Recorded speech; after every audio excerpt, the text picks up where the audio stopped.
Welcome to the Mrs. R Relevant Daily Draft Podcast, joined by Owen and the Big O, Jerry Ostroski.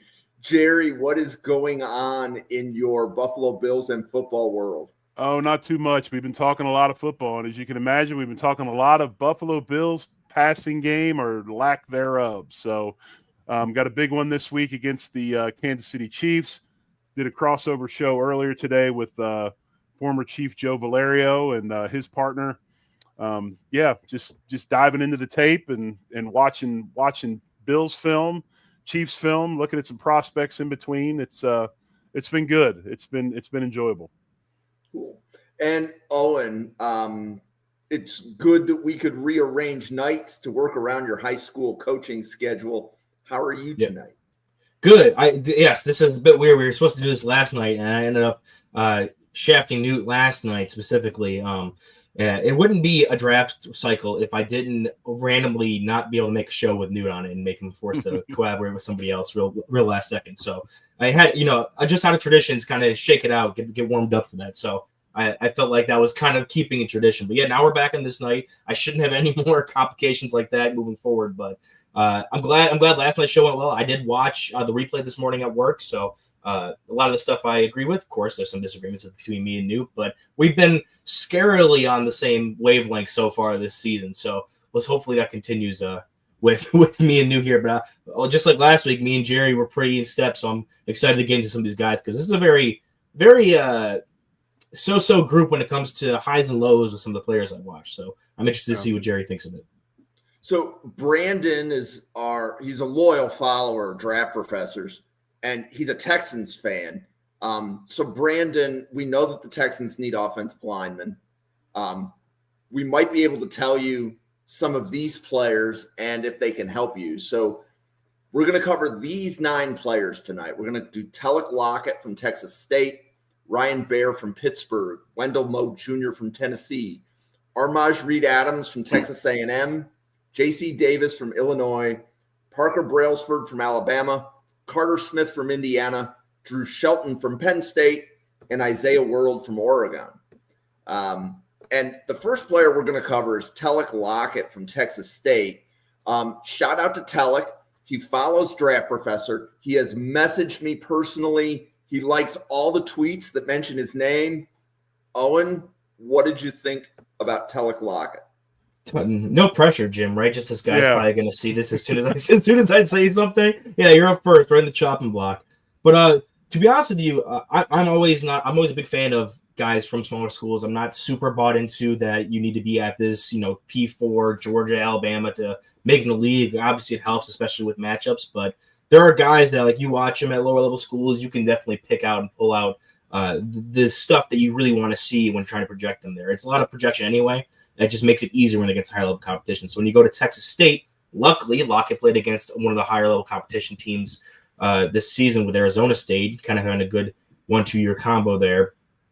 And he held up surprisingly well for me. I think I really liked a lot of things about his game, especially with the fact that he has that size, being north of 320, 6'3" at guard. I do think he can throw his weight around a bit, be able to wall off and make some impressive blocks against guys who are going to be all mostly, for the most part, highly recruited players. Like Arizona State's not going to have some guy that you wouldn't cut it on a Texas State against him. So the guys he's going against in practice, or none of them are going to be better than the guys he's lining up against on game day. And he was able to go out there and show off a lot of the stuff that you really like. And then even watching a game against like UTSA, which still not a bad team, not a super high level one either.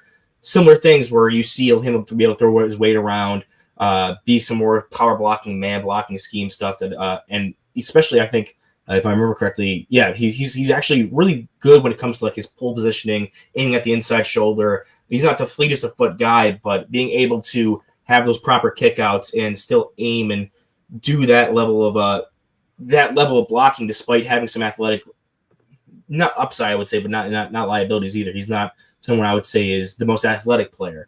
So I do think that he has some things you really like, and you can draft him in if you're running like a power gap scheme system and have him be a developmental player. I do think that there will be teams that are interested, especially in that round 7, round 6 range where you're trying to get a jump on the priority UDFA players, and players in the offensive line categories usually get bumped up. That we saw that this year with a couple different teams, either grabbing quarterbacks or offensive line that they didn't want to risk falling into the UDFA and having their pick of the litter. So if I'm a team that runs that kind of system and I want to take a swing at a guy that I think has some upside, has been playing in a system that kind of translates what we want to run at the NFL level, I think Lockette could be a dude that gets drafted there as a swing for some of these other teams.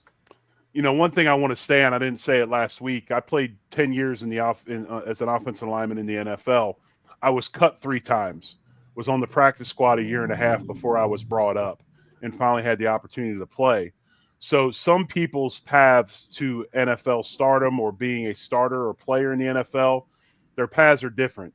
And I think the biggest thing that I wanted to emphasize is all you need is an opportunity.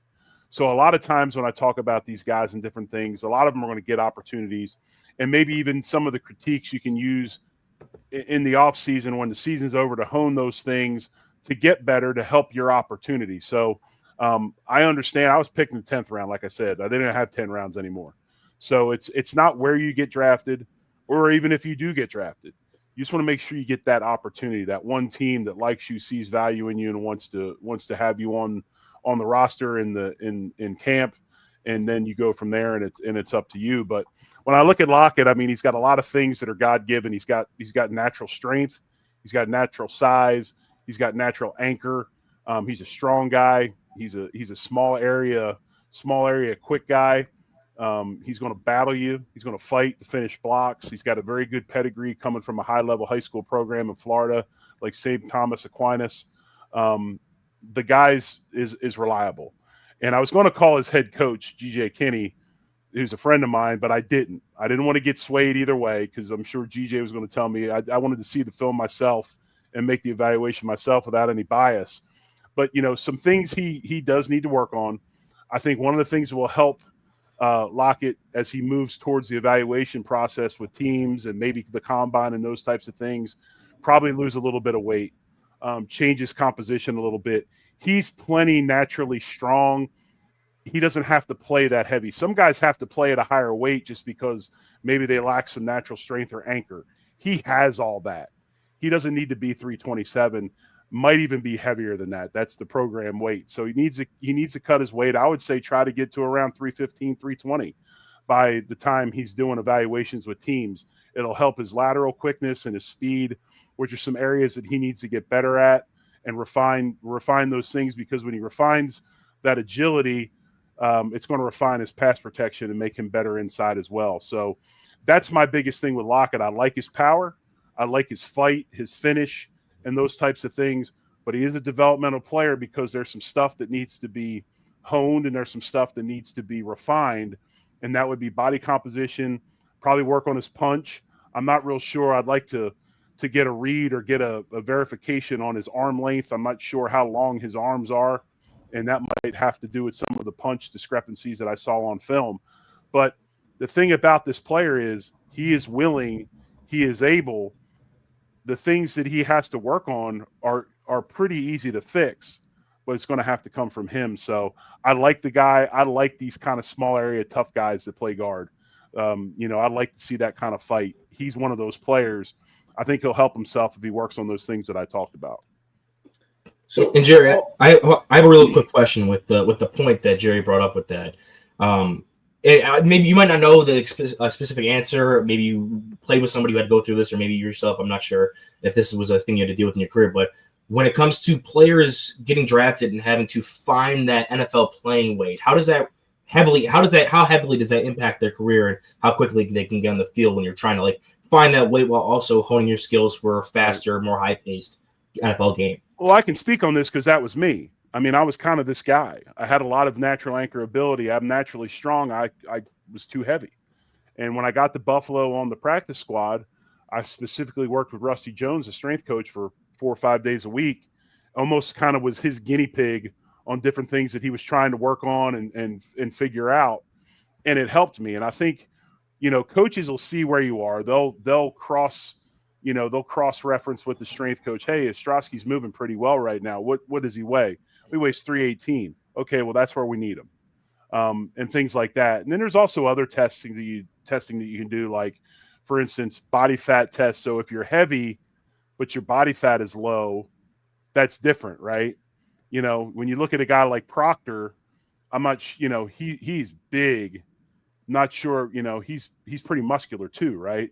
So, I mean, there's that aspect as well. So I think a lot of it is trial and error, Owen. They see, they evaluate everything you do. When you walk in the door, they're filming you. Security cameras are on you. So everything you do every day is evaluated. And so they see you on film. They can cross-reference with the strength coach. What's he weighing this week? Because, most teams weigh in once a week. And then they find that ideal weight. Yep. And Owen, I have a question. So I was listening to you and Jerry. I think you have Caden Barnett higher than Tellek Lockette. True statement? That is a true statement as of right now, yes. And Jerry, did you like Barnett more than Lockette? I thought so, and I think some of the intangibles he has as far as height and length and those types of things give him a little bit more flexibility. And that's basically what it is. I mean, I like the way Lockette plays as far as his, the way he battles in that small area and the way he fights and finishes blocks. Barnett's got some nasty to him as well, but he also has that God-given length and size that kind of differentiate for some others. Okay. So the next player, Ryan Baer from Pittsburgh. Jerry, what did you think of the Pittsburgh tackle? This is a extremely raw talent, I believe. I mean, obviously, size just speaks to you as soon as you see him. I mean, 6'7", 325 pounds, a guy that was highly recruited, a 4-star prospect out of Ohio. You look at him, he's prototypical size-wise for a tackle and length. I mean, everything is there on the board. He competes. I love that about the kid. He competes hard. He's in every play. It means something to him. You can see that on film. It speaks for itself. Very durable player. Played a lot of snaps. The biggest weakness for Baer is what you get a lot of times in guys that are 6'7", 325. He's a bit of a waist bender as opposed to a hip bender. And what I mean by that is hip bender, your hips are down and back. You get low by dropping your hips. Some of these tall guys have issues with the flexibility and those types of things, and you get what you call a waist bender, so their upper bodies get like this. And you lose leverage and you lose the ability to redirect. And he does have deficiencies in pass protection. He has trouble with speed rushers and needs to improve pad level, footwork and things like that, hand placement. So, again, this is another guy that you look at, and while he has the prototypical size, he's an unfinished product. He's got a lot of things he can work on. And a big part of that is if I was Baer before I went to the combine or something like that, I would go and seek out a guy like LaCharles Bentley, who runs a place called OLP Performance, which is O-Line Performance. I think they're based in Arizona. A lot of his stuff is what myself and a friend of mine, J.R. Conrad, do with a bunch of high school kids in the state of Oklahoma. We have a group called Trench Mafia that we have high school kids come in on the weekend, and we work with them on Saturdays. We don't charge them anything, and we kind of use it as an outreach. But he would do well to really work with a guy like LaCharles that can fix those flaws through equipment and modalities and drill work and get him more fluid and confident in pass pro, because the way he is as far as a physical, prospect with NFL type tools, if he can become reliable in pass protection, he's got a chance. But he's got weaknesses, like I said, in the footwork and some of the flexibility stuff, the bend, pass protection. If he can clean those things up, maybe has a chance to be a backup tackle in the NFL, starting a pinch, those types of things.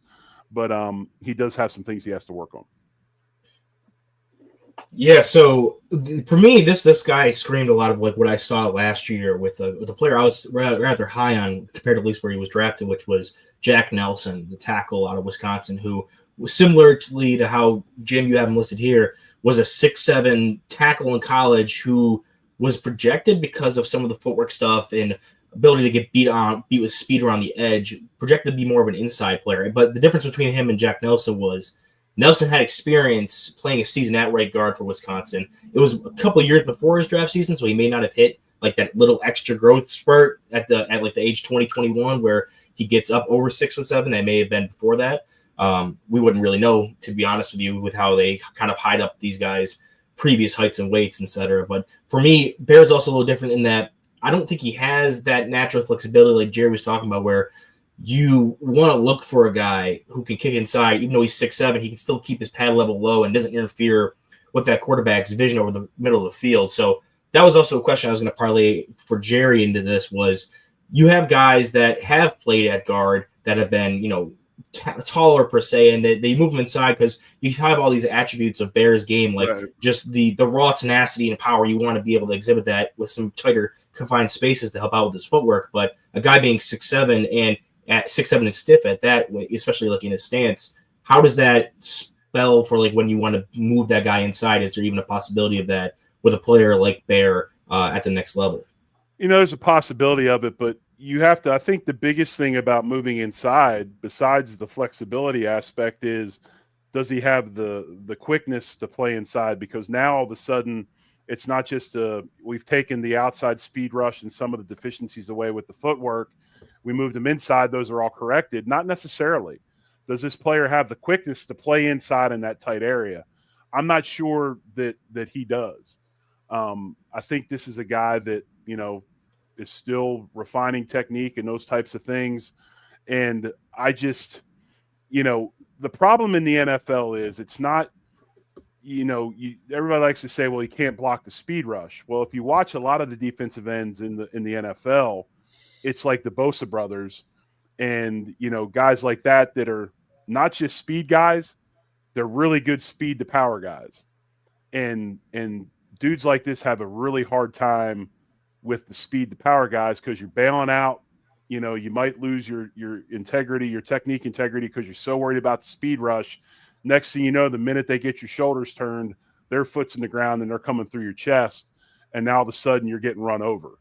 So there's just a lot of things to worry about in the NFL. And that's that speed to power aspect is another thing that, I can see Baer having some issues with.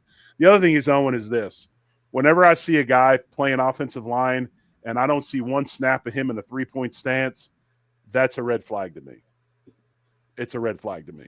I cannot stand offensive lines that do nothing but two-point stance football. It drives me insane. The game is played with your hand on the ground. And, yes, there are times when you can stay up and manipulate, different things. You can mix it up to where I'm on the backside of if I'm a tackle and I'm pulling on counter, I can get in the two-point stance and maybe show them or have them think it's pass and we run counter or whatever. But when I see guys that are 100% two-point stance guys, that's a red flag, and I don't particularly care to see that. And probably one of the first things I would do if I was a scout working that guy out would put him through drills in a three-point stance. Okay. So, Owen, is your grade on Baer draftable?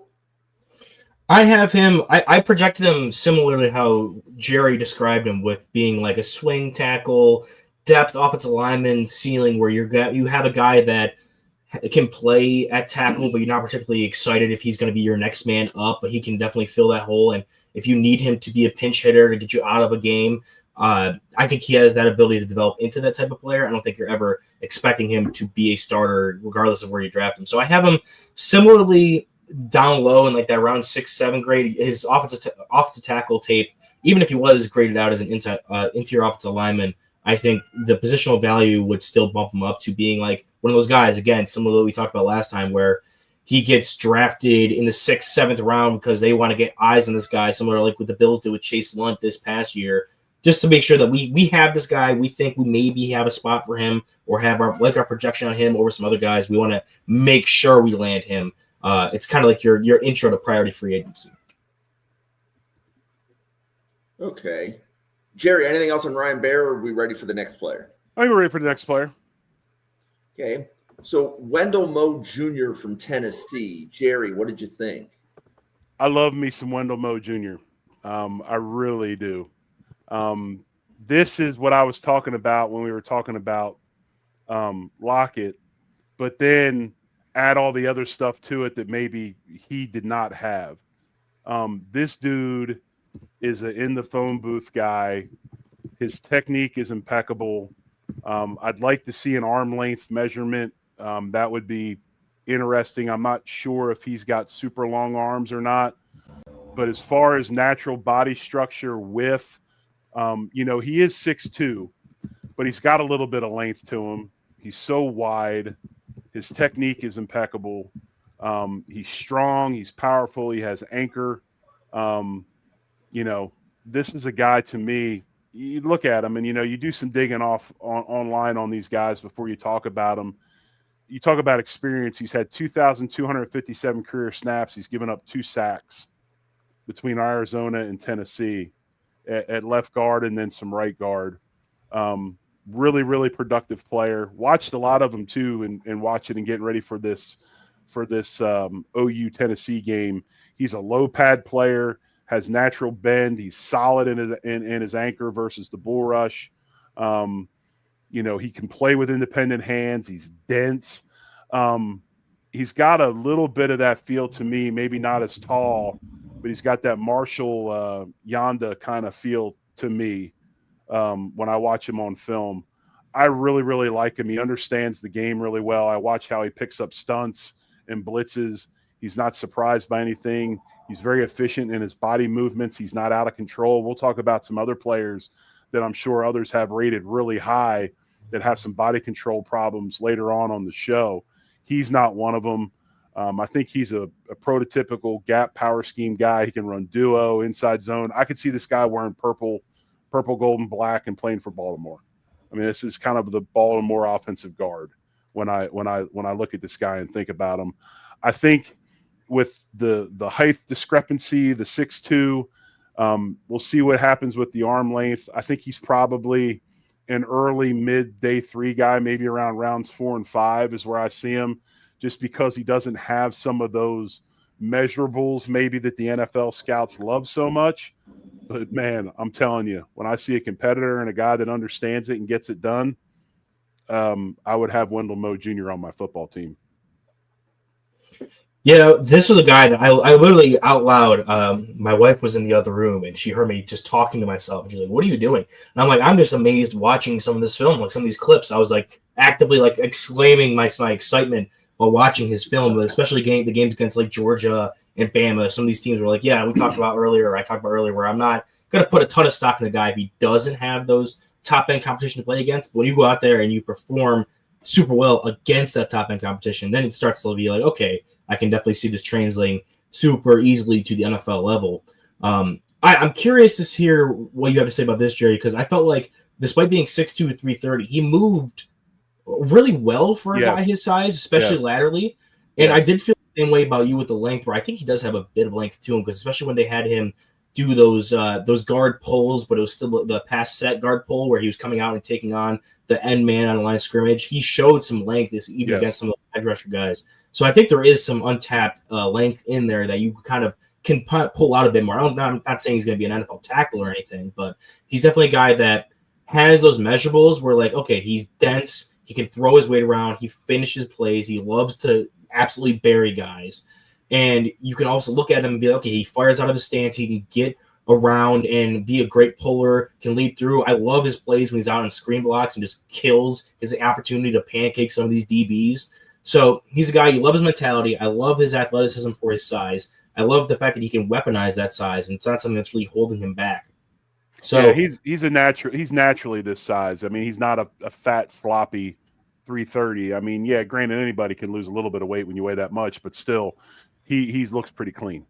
Yeah, I'm with you. I'm a big fan of him, and to the point where, like, and I think you'll get this more as you do more evaluations, Jerry. When you got a guy that you're like, okay, I'm going to plant the flag on the film. Maybe he gets drafted day 3 because these scouts are going to be like, well, he doesn't have 6'4" and a 34-inch wingspan. But, like, man, if the dude can play, the dude can play. So I have a day 2 grade on him. He's a guy that if I'm looking for the Bills to draft a player to come in and be like that Osiris Torrance or eventually David Edwards replacement, I'm campaigning for this guy just because I love the way he's able to maneuver through stuff, and I think he can be tapped into for some more stuff with scheme versatility like the Bills like to do. So he's a guy that I'm super hyped to see where he lands and kind of projecting that fit. And I think if you guys have some time, you need to turn on ABC on Saturday night.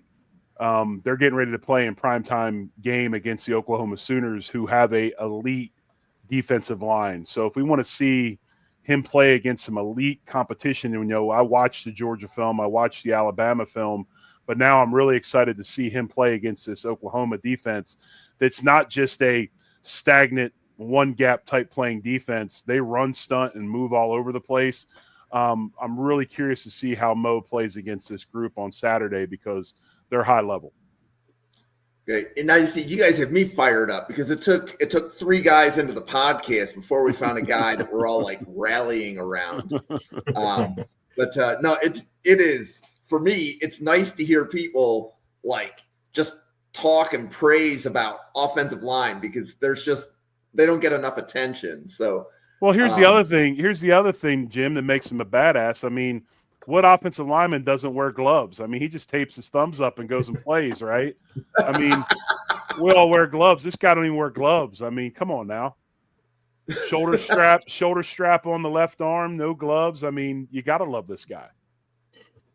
Yeah, and speaking of the Oklahoma defensive line, I'm sure Owen's already graded a few of them on his defensive line podcast, and he's going to be getting a whole lot more. Yep. So, yeah, bunch of studs on there. Yeah. Okay. So Owen, little story for anybody in the Draft Professor audience. Last year when we did Armaj Reed Adams, Owen liked him. And I already know from the text that Owen is going to pivot from that. But Owen, tell your Armaj Reed Adams story and tell us what you think of his draft stock. Yeah, he was a guy that, again, we got another guy pushing 330 here. This guy, he's 6'5". At Kansas and at A&M, sometimes he played a little bit of tackle. And I watched him for last year's pod, expecting him to come out. And there were a lot of questions on him. And I got a lot of pushback, especially from Newt. This was one of the players we disagreed on. And I believe it was, I can't remember who the other podcaster was with. But he was totally off of it on that episode. We had a 3-manner for that one. And I loved watching him because he's a guy similar to what we talked about with Mo, where he was 330. I thought he moved really well in the games I watched, especially that LSU game, being able to go outside and reach and seal blocks and get to the second level. And when he got hands on linebackers, he was dominating guys. I felt like he was able to kind of parlay that size with power and then have some of that more quickness and athleticism, which you also saw reflected when they had injuries both at Kansas and at A&M last year. When they had injuries at tackle, they tried him out there because they felt like he was the guy who could handle it as an athlete. And to the point where we started this one and we got him for this week, I was excited to go like, okay, let's get my update for 2025 film on Riaz, because I've always been kind of that truther up to this point, while everyone else, I think Sam Teets had him at like lineman 35 or something heading into the season. And I watched him, and a lot of the games I watched, the Notre Dame game specifically, and even the Florida game where he graded out by PFF rather well, it was a lot of stuff I was watching where I'm seeing the same problems I had before. You know, his big issue was with penalties and holdings. A lot of times he's just getting lazy with his feet on occasions, and you see him just reach out and grab guys and hold on to them because he doesn't want to lose the rep. And what really kind of started turning me off for me was I just felt like he was just lacking that flexibility, especially when having to pivot and attack, especially against stunts or when guys were trying to cross his face. Where previously I had big hopes for him because he was this good athlete where, yeah, he's rough around the edges, but I think he had the pieces to put it together. Now he's starting to even lose me on some of those pieces that I was really banking on him to have to benefit off of that. And now he's a 5-year player at college level. He still has that power aspect. If you need a guy who can come and just blow up a gap and run downhill, this is your dude. I'm just not seeing as much, whether it's conditioning or he's just losing a step because of injuries. I know he dealt with some injuries throughout his college career, a little bit banged up here or there. He's just not the same athlete I remember watching from last year's film. And now that he's losing that edge as well as still having the same problems technically that he had last year, I'm just kind of like, I'll let someone else deal with this pick. But there's still talent there, obviously. But if I'm going to, the things I was hanging my hat on, I've just been kind of backing off of. I think he's kind of hard to evaluate because he is 6'5", but he's a bit high-hipped and long-legged. When you watch him play, some of his issues, he gets to wrestling as opposed to staying low, driving his feet, and finishing. So he kind of starts low and he kind of rises up out of his stance to where he's then a full 6'5" by at some point in the block, which if there's any sort of movement, he can grab and pull and things like that. I do like the guy. I think he's got a chance. He's a heck of a competitor. Obviously, he's thought of highly down there. He's a team captain. Has had some good grades this season against some top-notch opponents. I look at him. He does got natural power to him. He's got heavy hands. I think his hand usage could even be better. It's a little bit sloppy, and I think that's where some of the stuff that Owen saw comes from. When you don't have those precise hands and those aiming points, and you start grabbing, then you start losing your other stuff with you. So it causes kind of that high playing, that kind of wrestling and stuff where you might see some flag issues. And he has had a high volume of penalties called against him. But, I think that he does have some change of direction stuff to work on. I think that also has to do with where he plays, what plane he plays at. But I think he does have a lot of intangibles. One thing about this, and like Owen said, this is a fifth-year guy, a grad student. He is a little bit older. So what is his ceiling? And that was a great point that he brought up. I mean, we're seeing kind of some of the same stuff creep along. Has it ever gotten any better? That's stuff that coaches will see. I think this guy's kind of all over the place in evaluations as far as where he might go in the draft. I mean, some got him as high as 2, some got him as low. I think he's probably around on the high end, an early 4th round guy, and probably 5th, 6th, somewhere in there. And I think a lot of it has to do with just the rawness of technique. You'd like to see a 5th-year player play with better technique, especially a guy that's been in the system and hasn't moved around, and he hasn't. But again, heavy hands, natural power, good size, can move, but he's got to be refined. So again, if he can go somewhere in that 4 to 6 range, you have a player that you can bring in and not feel like you're rushing to get him on the field. You can refine some of those deficiencies and maybe in the end have a good productive player. But I can see where people are all over the place with him, because you're like, damn, why is, he came off the ball, why all of a sudden is he losing B-gap integrity with his guy and stand? I mean, so there is some sloppiness to the technique that needs to be cleaned up. Okay. Next player. We've definitely discussed Illinois on this podcast channel a lot. J.C. Davis from Illinois, I believe he is a tackle for Illinois.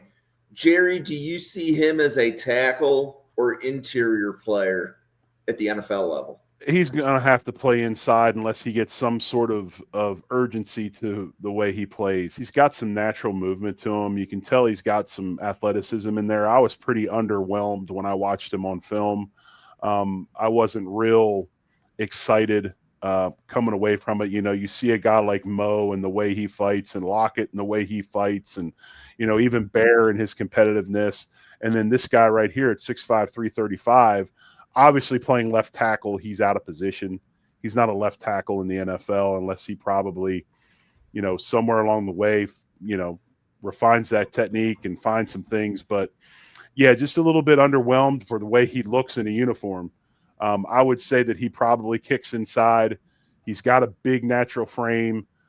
He can move some people. He did a really good job, I thought, on the backside of zone on scoop blocks or cutting guys off on the backside. And, he does have some lateral movement. He can move a little bit. But, then you see the next play, there's some unsureness and maybe some competitiveness issues. But, I believe he's got adequate foot speed to play left tackle in college. But I think moving inside probably raises his margin of error, so to speak. And with a center on one side and a tackle on the other side, it helps him, and it kind of takes away some of his inabilities. I think he's an inside guy at the next level, but I want to see more out of him. I want to see more competitiveness, more finish, more fight, and those types of things. But just natural taking a picture and looking at him. I mean, look at this picture. I mean, he's a big man and has some natural abilities, but he definitely has to refine quite a bit of stuff. where you Yeah. So he's a guy that I don't know where to like. I think personally, I play him at guard, kind of like what Jerry's talking about. Raise that floor for him, allow him to have opportunities that benefit or accentuate his pros and limit his cons as a player. He was a career left tackle at Illinois, so as a guy that you're looking at, you're like, okay, if I needed him to, if I have a group of guys in my offensive line, and a lot of these guys are pure inside players, played inside all the time at college, and then they come to the NFL, only inside guys. I need someone to come out and play at tackle who's listed as one of my guards. I think he's a guy that you would pick as like, okay, if we need a pinch hit, get out of this game, you could kick him outside. But for me, I think his best spot to play at in the NFL is inside. I think he fires out well. Jerry was explaining really well about his athleticism, where he's a guy that if he's able to move inside, you can trust that he may be able to develop a bit better because of that quick twitch he does have to his game. And I did see a couple plays there where he would come down and crack the DN or a three tech real hard and kind of collapse us out of the line. You're like, okay, I see that spice he can bring. And then other plays where he just has his foot off the gas, where you're like, okay, he clearly doesn't think his play is going to be that detrimental and impactful to it.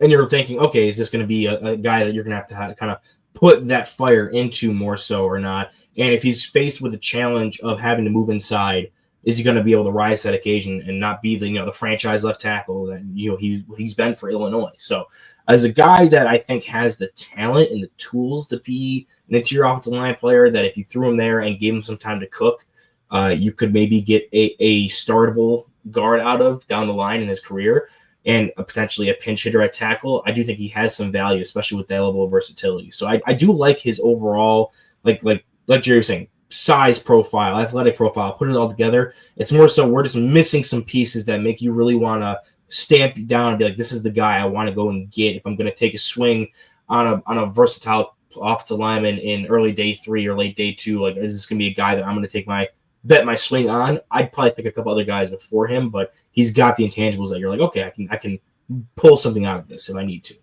I think one of the biggest things is with this day and age of college football that we're in, the biggest the position that suffers the most from the NIL era is the offensive line, because you can't develop players. Nobody wants to coach anymore. They want to go out and find a guy and bring him in. This guy started in New Mexico, then he came to Illinois.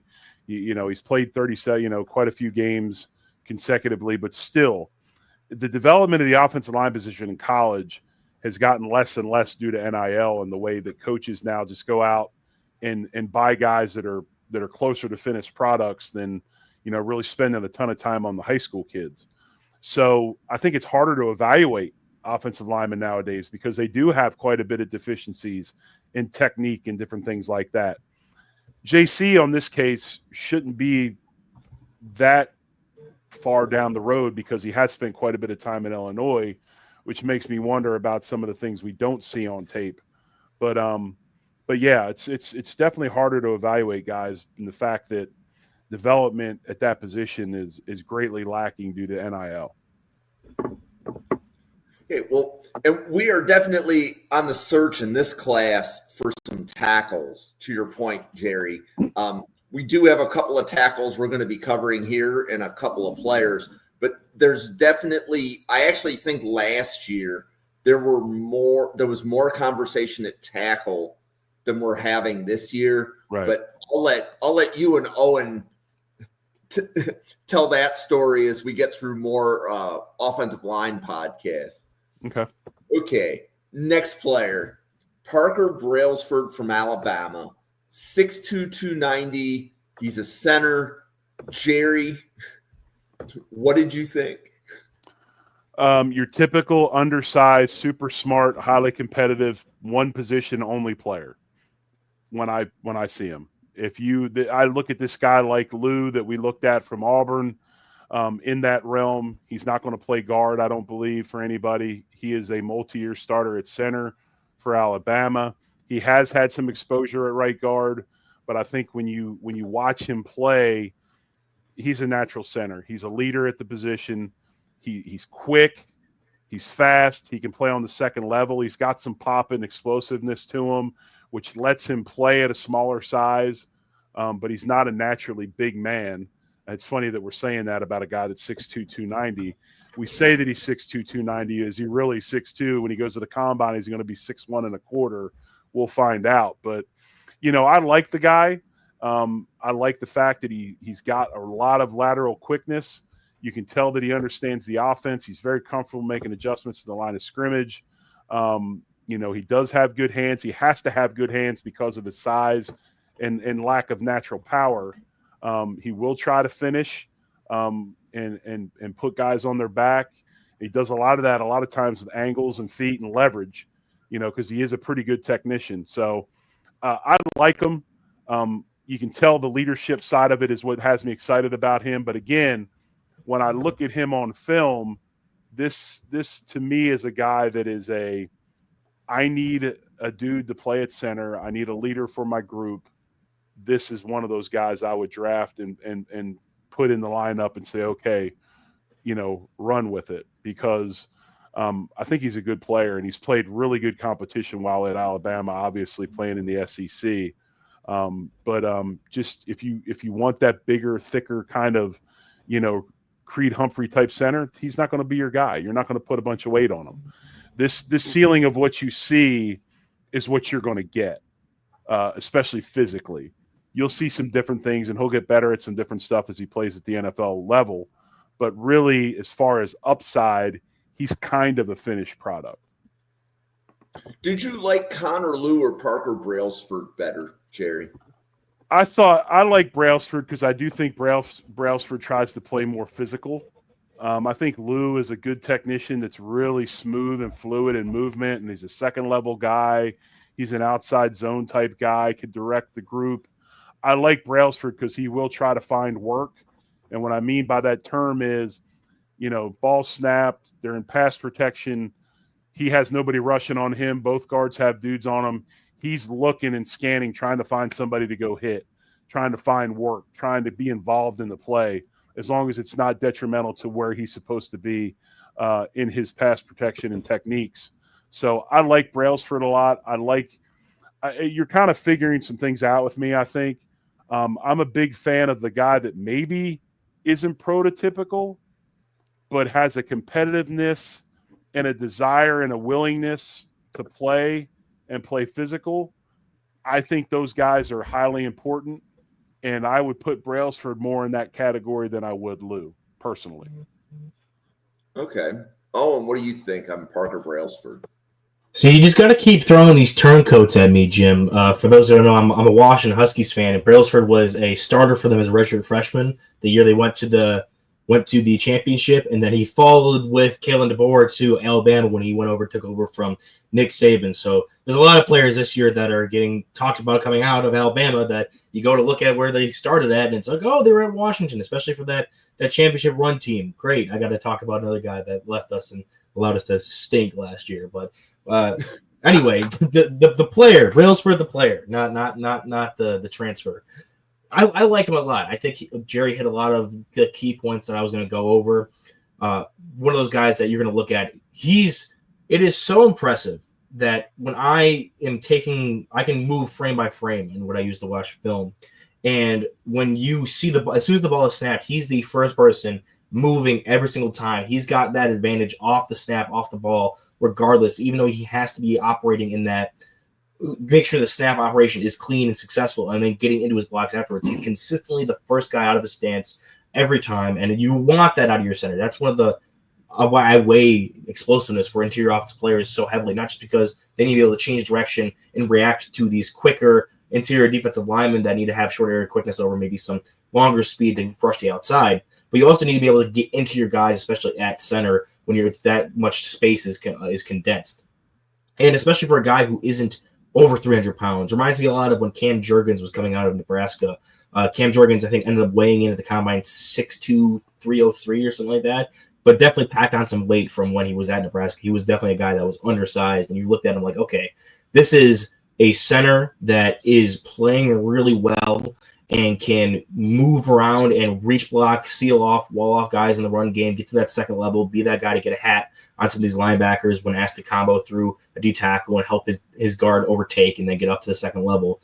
he's a guy that can execute all of that. And I do agree with Jerry that he's a guy that when they're in pass pro, you're never going to question whether or not he's looking for work. He's always looking to chip in, help out, make sure that easiest path to the quarterback is taken care of. And he's a 3-year starter for a reason, especially at the SEC at Alabama, and was trusted to come over and be that starter immediately from when Moore took over as the head coach. So a player that I like a lot. I think he's a day 2 grade. Again, I like Lou a little bit more because I think technically Lou was a bit more polished off there, especially as such a young player. They both have similar styles of that they're these more undersized, quick twitch centers. But Brailsford, being healthy, is probably going to come out this year as opposed to Lou, who we're expecting to go back. And for a guy that is so pegged into like, okay, he maybe isn't the most scheme versatile player, and he's definitely not the most positional versatile player. He's definitely going to be a guy that you need to draft with a specific plan in mind. I do still think the rest of his talents can overcome that and make him like a day 2 grade for me. And to be fair, I comped him to Cam Jurgens.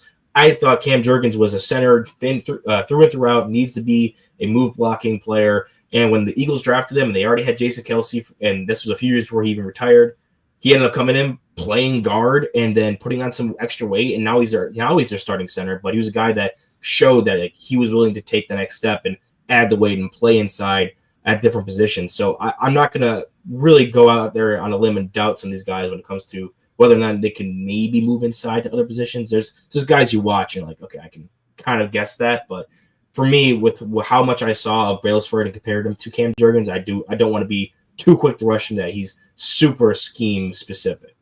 Brailsford's kind of the natural progression of the center position. Back in the day when you had a lot of 3-4 defenses like Pittsburgh runs, the bigger, more unathletic guy was your center. He had a nose guard right over top of him, and you were battling just hand-to-hand combat every play.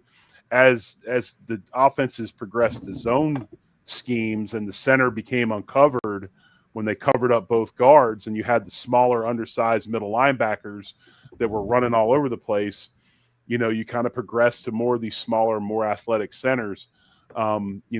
Brailsford's one of those guys. It's kind of like Lou and the rest of them. It's just like that natural progression and of the position. But I like him quite a bit. Okay, so not getting a lot of buzz. He was mentioned in the Carter Smith from Indiana was mentioned in the Draft Professor chat. I believe he is a junior. No guarantee he's in this draft class. But Owen, if he is in this draft class, how high do you have him, and what did you think of him? He was a super fun watch, especially for he was the last guy I ended up getting to a few days ago. And I didn't know what to expect coming into it because he had outstanding grades for every single game he's played, especially playing in the Big Ten. You see he's like the 90s, high 80s for every single game, even games where other players like Oregon and Penn State, where other players have struggled. He seemingly graded out well, and then I ended up throwing on like 3 or 4 games. And yes, he does have another year of eligibility left, but for me, he's a guy that if you told me he's going to stay at offensive tackle, maybe he's not the perfect fit for there, but I'm also the king of if the guy isn't the most prototypical arm length or for the offensive tackle position or plays with your stereotypical tackle style, he's not Isaiah World, who we're going to get to later. I do still think that they can fail inward, per se. I'd tend to go towards that as opposed to the other way around. So for me, Carter Smith had light on his feet, able to match and mirror guys on the edge, especially if they try to cross his face. Allowed 4 pressures the entire season. So he's been able to hold up really well against high-level competition. Indiana, in being the Big Ten and being a ranked team, they're going to be going against, especially in the playoffs, is going to be a guy that I'm expecting to see a lot out of. But even outside of pass protection, just his ability to play through and run different run schemes, be able to crack down, play through duos, getting to the second level, playing out in space, whether it's on screens or asking to take over on a reach block for guys. He helps to get that guy double up to the second level. A dude who can move, maybe not the greatest laterally, but he's definitely up there when it comes to like you can throw stuff on his plate and he can handle it. So for me, he's a guy I really liked. Quick foot, had some good technique with his hands. I liked a lot, especially when it came to his punches and resetting in pass pro. And overall, just a really solid overall player. I don't think he has the elite athletic tools or the elite size tools. There's questions about his arm length. For me, at least, he plays a bit shorter. If he does have good arm length, he plays a bit shorter than I'd expect. And his foot technique and foot speed when it comes to just getting straight up vertical in his pass drops, I didn't love a ton. On the 4 pressures he did give up, they were all the same way. It was guys who could win with speed, either winning on the outside and he had to try to run him around the top of the circle and get him outside of where the quarterback can step up, or it was guys who were able to threaten that and then crossing his face and continuing to run through that, and he had to kind of flip his hips and drive him around similarly. So 4 pressures all season, but all 4 the exact same way. That's kind of an indicator, but also indicates that, like, okay, he does the rest of those games, those guys couldn't really get more consistently with that. So he's a guy I actually really like a lot, and especially at offensive tackle. I think this is probably the first one we have a little bit of difference on. I think this guy's a superior athlete. I don't think he's a people mover, and I think that's where the maybe the discrepancies come from. When I watch him, I don't think he is a true natural people mover. I think technique wise, as far as athleticism and stuff, he's really good.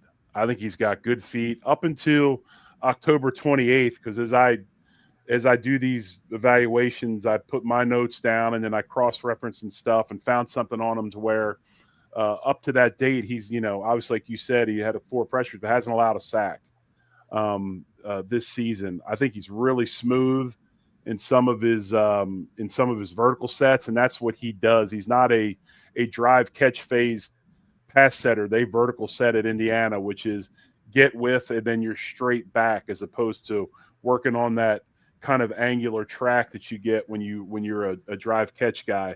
Best way I can describe it, again, sorry folks, you're going to hear more Buffalo references. If you watch Deion Dawkins and you watch Spencer Brown is clinic tape drive catch phase guy in pass pro, and Deion is a vertical set guy. That's the difference. So watch both of them and you'll see what I mean. He's got enough. He's got functional anchor to him, but I don't think he's really a natural just anchor guy against the bull rush. He can resync. I think he can bend. Like I said, I don't know. Does he come out? Does he not come out? I honestly think he could put some weight on. I really do, and still be functionally fine athletically. It might even help him a little bit. But again, this is a 2-point stance guy, right? I want to see him in a 3-point stance. I do think he can move inside, possibly in some outside zone type stuff. I don't think he's a duo or a heavy gap scheme guy. I think he's a high leverage movement guy. But yeah, I mean, he's got some stuff to refine. He's hard to evaluate because I think he is very good athletically. He's just not this guy reminds me of a dude that probably wasn't athletic enough to play tight end, so they moved him to tackle.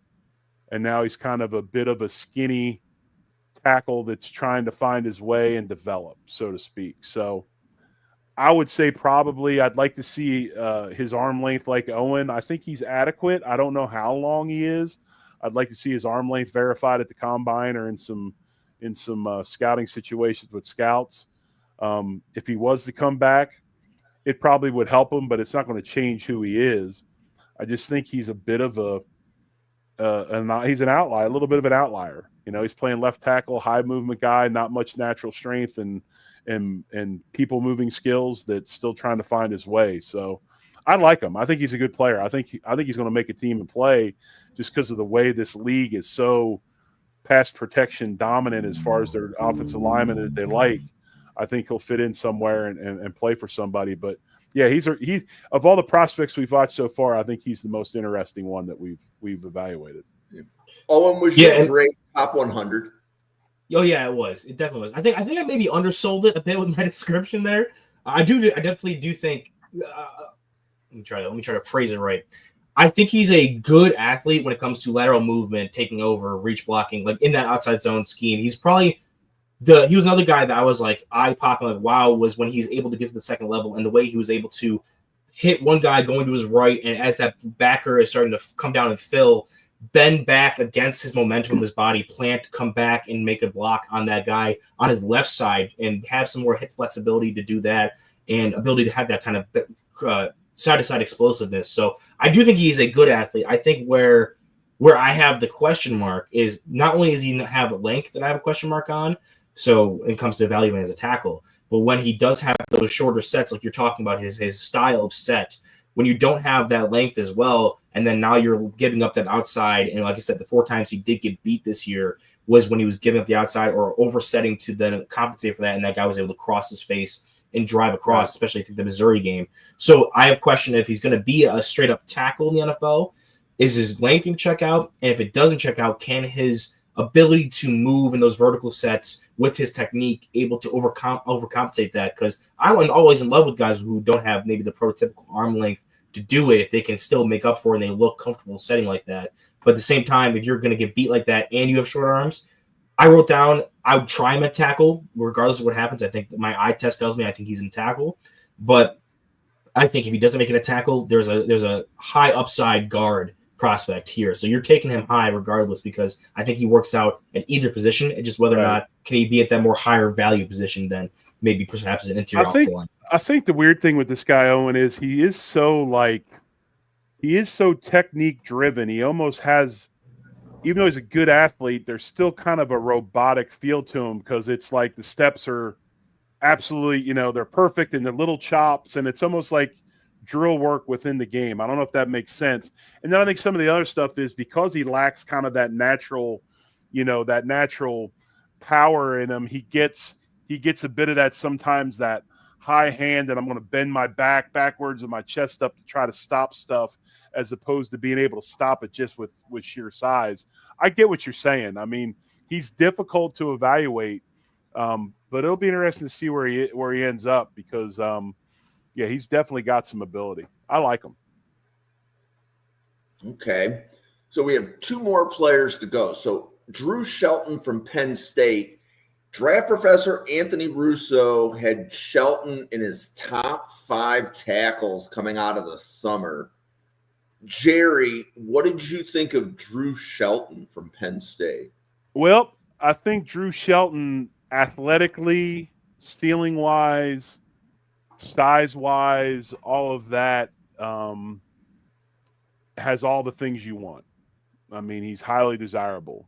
But I still think he's raw, and I still think he plays out of control, and I still think he has some things to refine, which is going to make some teams excited because they're going to get a guy that has all the tools and they can kind of make him what they want. I don't think this guy is a deadlock top 15 first-round pick or even maybe a lock first-round pick. I think he definitely is a second-round pick for sure. I think some of that unrefined stuff he has and maybe lack of natural size and thickness and, some things you got to work on. When you look at natural foot quickness on pass sets and the way he plays with his base and all that, effortless. I think he's got adequate anchor. I don't think he's a definite solid, heavy bottom half type guy to stop stuff, but he does have a good anchor on him. Obviously, he's got great mobility. He can cut off the backside on zones. He's comfortable at the second level, but I just think there's some things about him. He gets a little bit aloof in some of his finishes. I'd like to see him finish more blocks and, be a little bit nastier when he plays. His hands, maybe a little bit more violent with his hand strike and his placement and those types of things. And, just absolutely has to continue to build on his play strength and those types of things. He's got all the tools. Love his athletic profile. Love what I've seen on tape. I think he's still raw. I think he has all the things you want. Maybe 30, 31, 32, and then early day 2 type of guy. But he kind of falls into the place with some other guys we're going to talk about today. Really like him. Think he's going to be a very good player, has all the tools, but there's some stuff that he needs to refine before he becomes that dude. Yeah, and so I'm kind of there with you as well with Shelton, except I put a little bit more value, especially with guys at this tackle position where you watch him, really, okay, that dude has the size, has athleticism, box checked. I was kind of the flip when I was talking about with Smith, where if he does all the things technically well, I will overlook a lack of length, or if he's maybe not the strongest guy when it comes to his run blocking, his natural strength. I can overlook some of the immeasurable stuff, or the unteachable stuff, the measurables, where you're like, okay, I can ignore Carter Smith, some things here or there because he's such a good technician. And then you throw on Drew Shelton, it's the polar opposite. Has all the tools, has everything that you're like drooling over to get into your room, kind of like what we talked about with Armand Bembou this past season in that draft cycle, where he has the athleticism with having size and being able to move. Now, unlike Bembou, Shelton isn't 330, 340 and still being able to move like that, but he still does have some power to his game, able to collapse down. They moved him around, because some of what they did with the guard we talked about last week, where at Penn State, where they just throw their guys who are the dudes they trust to collapse that side of the line all on one side. We're going to heavy load it up and just blast you forward. So he's one of those guys that they moved around a ton. But you watch Smith and then him backwards, not just in the size and the measurables perspective, but then you look at the hand technique and pass pro, which we were raving about with Smith. And then with Shelton, there's a lot of times where you're seeing him kind of just play all over with his hands and trying to out-athlete these guys and mirror match with his feet, which he does well enough.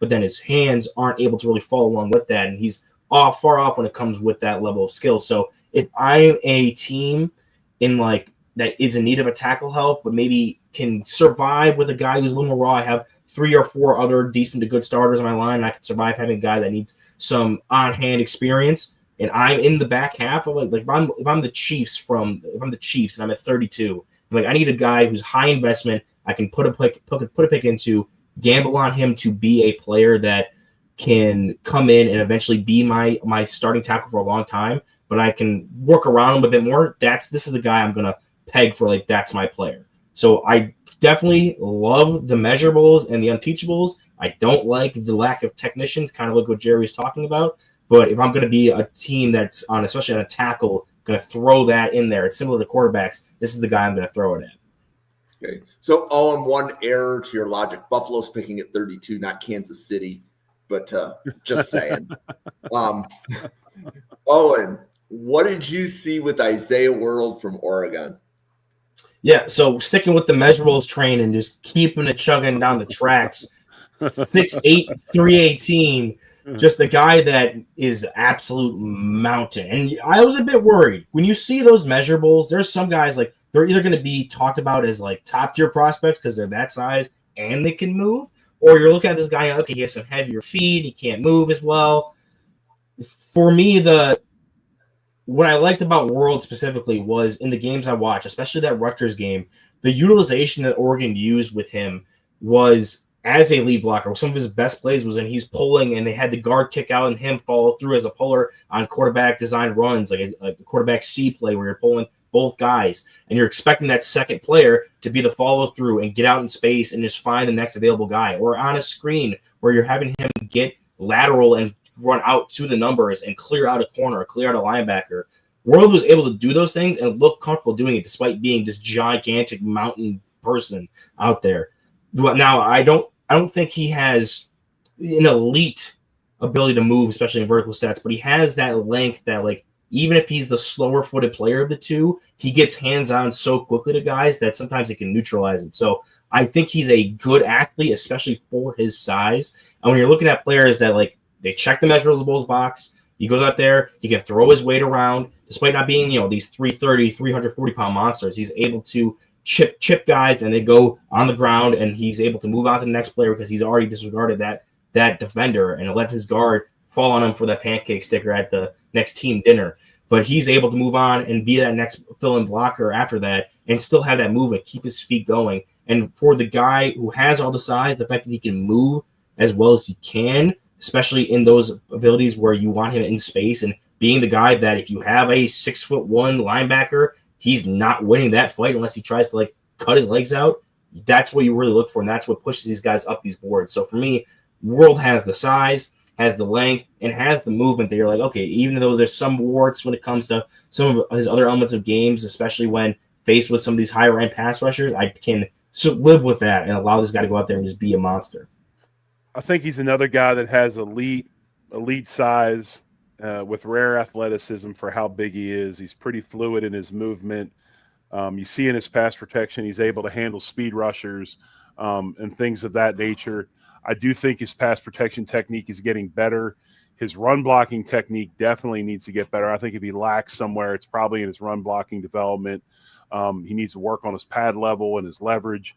But when you look at the total package, okay, and I think it's like Owen said, this is a guy just like Shelton that we just talked about, but with more even elite size and athleticism to him, to where he's still kind of a player that's learning his body, learning how to play with his size, is out of control a lot of times. I think his body's all over the place.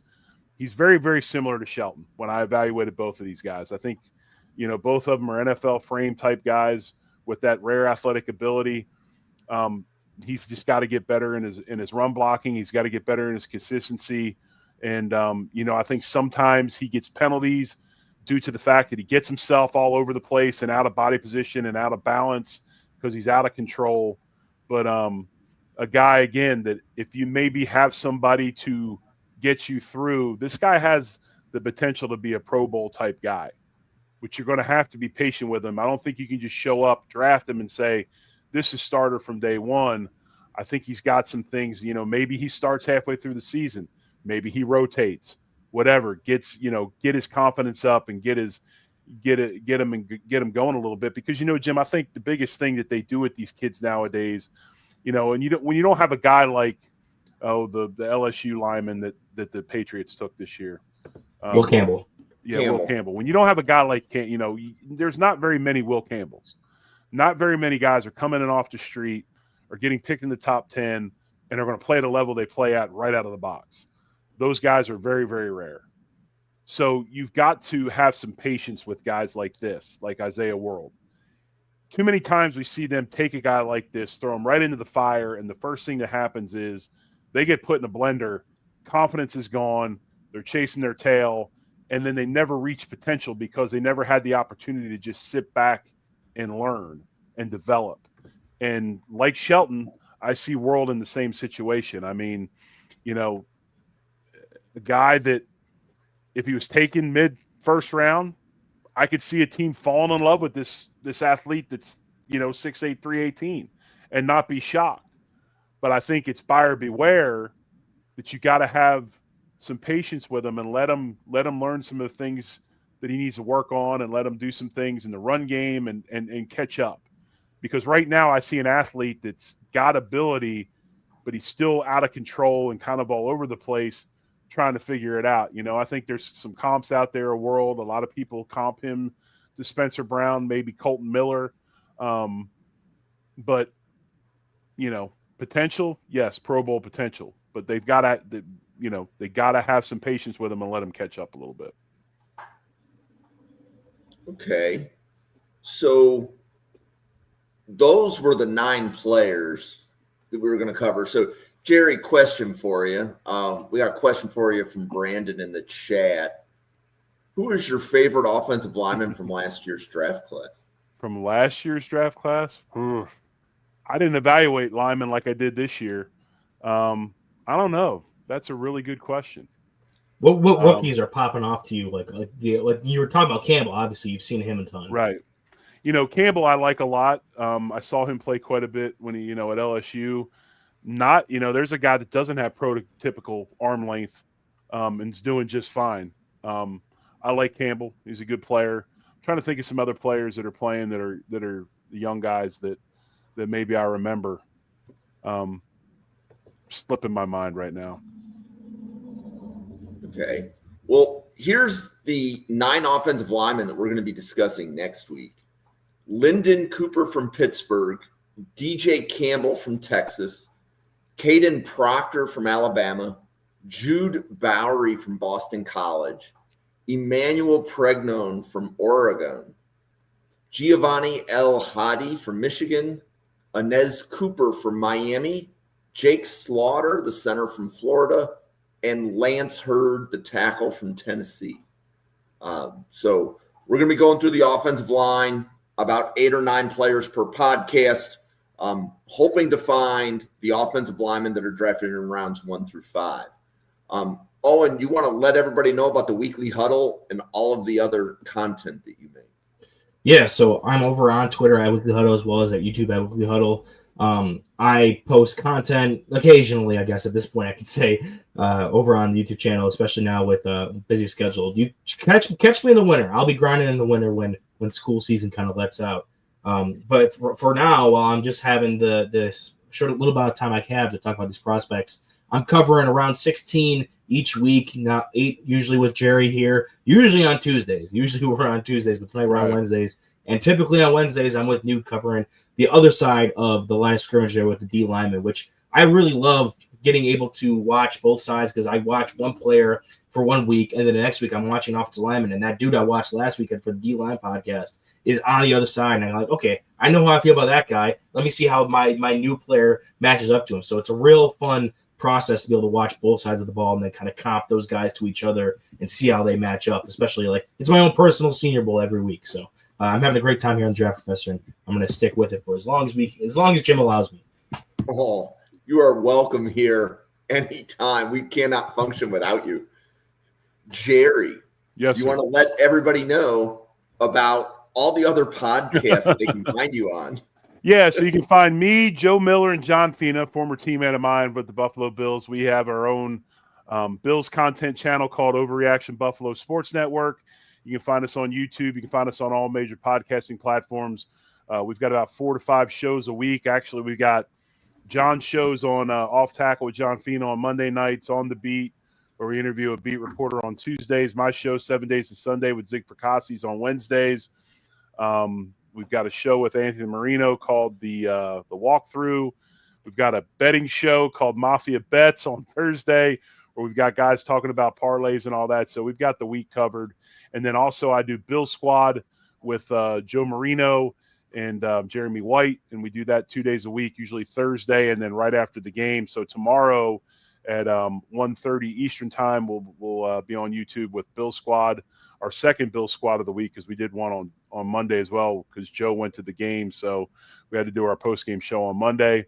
And then sounds like I might be on another Locked On Channel NFL show coming up here in another week or so. So we'll let you know when that happens. But yeah, busy with the Bills content, busy with the NFL content. Enjoy it. It's been a lot of fun and kind of, it's funny. It's the best thing to come out of COVID is all this stuff and, kind of rekindle the love back for football and get back involved in it and watching film and all that. And it's been a blast. Well, we appreciate you stopping by Draft Professor once a week to talk offensive linemen. I am finding this content to be quite good. Last week's podcast, actually, it was definitely the most watched podcast of the week for Draft Professor. So definitely appreciate you coming on. Well, Owen does a very good job. I'm glad he lets me tag along. I appreciate it, especially coming from someone who went out there and kicked ass for 10 years. I actually think people come to watch Owen's cat. I think Owen's cat should make more appearances on the podcast. I think that would be much better. We should ask the cat to evaluate some linemen during the week. We have one back there right now. That he's not the usual troublemaker. The usual troublemaker's up top up there. Can't see him behind my mic, but they're both waiting for me to get out of here to feed them. We have multiple cats in this house as well, so I'm very well versed in the cat hijinks scene. Yeah, and similar to Jerry's podcast schedule, we have one at Draft Professor too. We're here 7 days a week. There is a podcast on the draft, 7 p.m. and 9 p.m. Eastern, Monday through Friday. We have a show Saturday morning, and we have a show Sunday morning. And actually, we're about to start a second Sunday show as more people find Draft Professor and want to come on and discuss draft prospects. So ultimately, our goal at Draft Professor is to cover as many of the players that are drafted in rounds 1 through 5 as possible. So we're basically looking for the solid draftable grades, and I think the offensive line fits into that because I think several of the guys, even that we talked about today, would be like round 4, round 5. You don't see necessarily like a lot of interior linemen drafted until day 3. So, but that being said, for Jerry, Owen, myself, for the 110 people at the Draft Professor, thank you so much for tuning in, everybody. and we will see you on a podcast again tomorrow. Like, see you.